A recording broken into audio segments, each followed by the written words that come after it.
Jim, what's the overriding feeling after that? Well, real disappointment, James, and frustration with how the game panned out. I thought in the first half, 11v11, we were by far the better team. I thought we were well in control of the game. We were playing some really good football and dominated possessions for large spells of it. But as soon as we go down to 10 men, it's a completely different game. Hibs are a good side. They're sitting third in the table for a reason, and you can't afford to play against them with a man less. It's as simple as that. Yeah, I know it's obviously tough when you lose a game to look for positives, but you feel there are plenty to take tonight? I think there's loads of positives, yeah. Like I said, 11v11, we've went toe-to-toe with one of the best teams in the country, and if you had felt somebody during that first 45 minutes was going to score, you'd have said it was going to be us, because of how much of the ball we had. But look, we're disappointed with the manner of the goals. We've not been carved open by Hibs at any point, even with 10 men. Dean Linus even hasn't really had a great deal to do. It's not like we've been relying on Dean to make 4 or 5 really good saves. I thought we defended really well. The shape of the team was good. We've been done by a corner and a penalty kick, and the corner's disappointing because it's something that we pride ourselves on.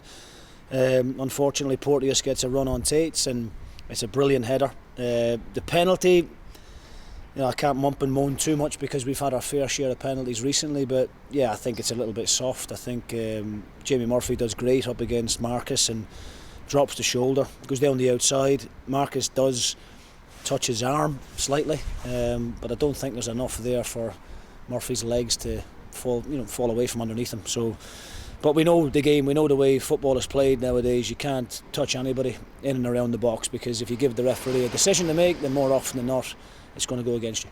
What you do with the boys, the way the boys kept going, especially with that counter-attacking goal that John scores? Yeah, the attitude and the application and that effort is never in question. It's very easy when the game goes 2-0 after the penalty. Then it's really easy to down tools and accept defeat. But I don't think anybody could say that happened. We tried to make positive changes within the game. We tried to get wee McCall on for the last 8 or 9 minutes just to do a little bit of magic, and we score a really good goal our own.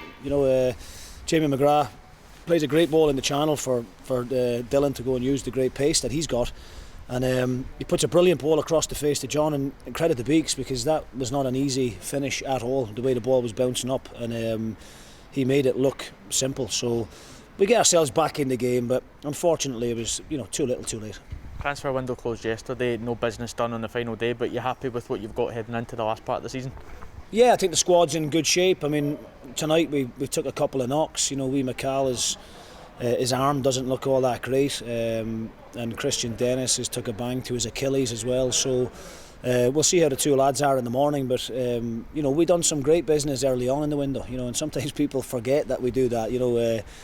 We really invested in the squad with the likes of Brophy and Quainer, and we're yet to see the best of them, but we will.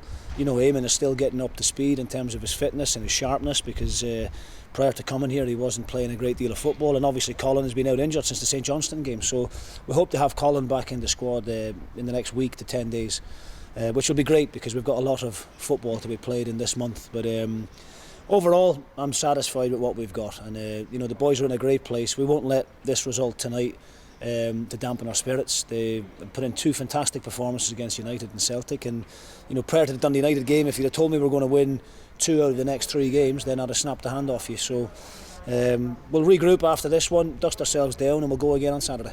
Jim, thanks very much for your time. Thanks, James.